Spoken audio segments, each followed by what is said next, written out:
How to fix Snapchat not sending notifications on Android phone. Hello guys, in today's video I'm gonna show you how to fix Snapchat not sending notifications on Android phone. First open settings and here scroll down until you find apps, and then click apps again and click Snapchat.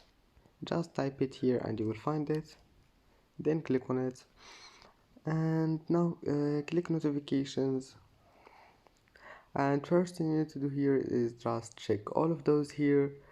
First click allow, maybe you'll find it like that. Click allow and now check all of those here like this one, error.